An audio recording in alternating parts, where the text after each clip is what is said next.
the status of this as propaganda, because you're wondering about the style, that if it were from his culture as propaganda, it might be more in kind of a European style. And that, what do you see that makes you say this is different than that? The style of it, you mean? Yeah.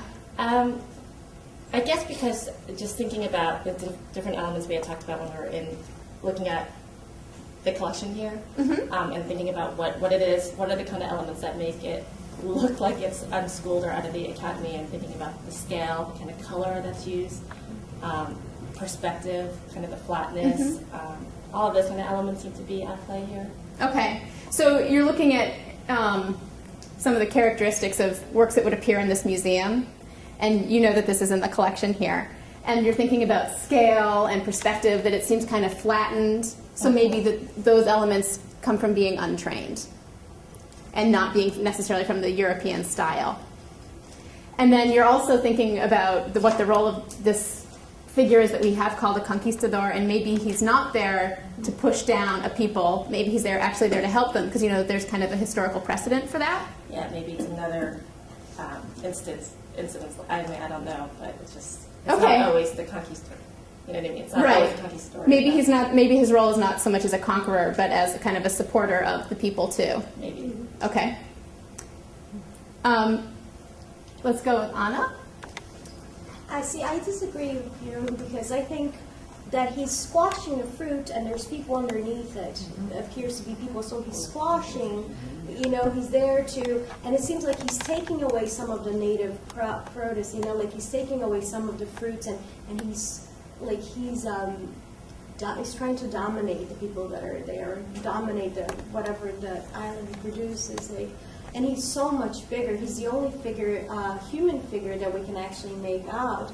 Everybody else is kind of like a smudge, and there's lots of people, but he's really big, and he seems like he's on top of people, like he's stepping on them. Okay, so you're thinking about this contrast too, and you're noticing that this fruit or vegetable or whatever it is down here, you're thinking about it in almost like as part of an act of violence, that he is so large, he's the only human figure we can actually make out. Everyone else is kind of squiggly or smudgy, but that he's literally squashing them, pushing this down on them. So that kind of equates to an act of violence for you. Okay, let's have just a couple more comments. We'll go 1, 2. Go ahead. What more can we find? I don't really get the feeling that he's squashing. Like from a perspective, I feel like he's flying over.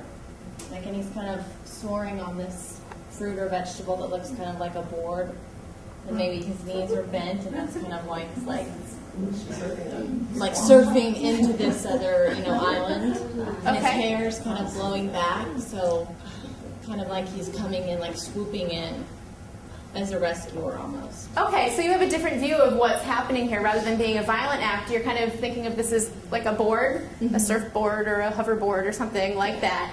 And you have some evidence for that he's kind of crouched down the way you would be if you were trying to balance on such a device.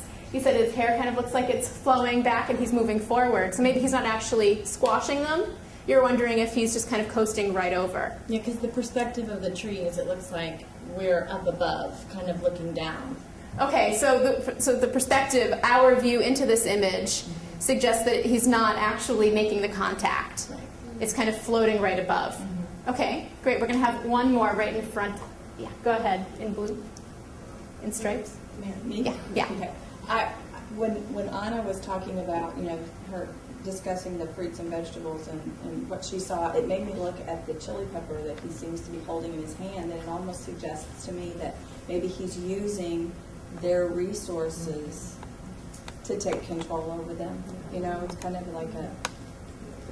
Okay, so we've talked before about this kind of gesture over here with the pepper, and I'm trying to think of how to paraphrase. Give me a second. It's like he's taking the resources of the island, so the things that have been helpful to these people, and somehow using it to subjugate them. Right. It does look knife-like the way he's holding it, or sword-like. So you're agreeing that looks like a violent kind of act. Right. Okay. Well, thank you very much. Wow. This has been a great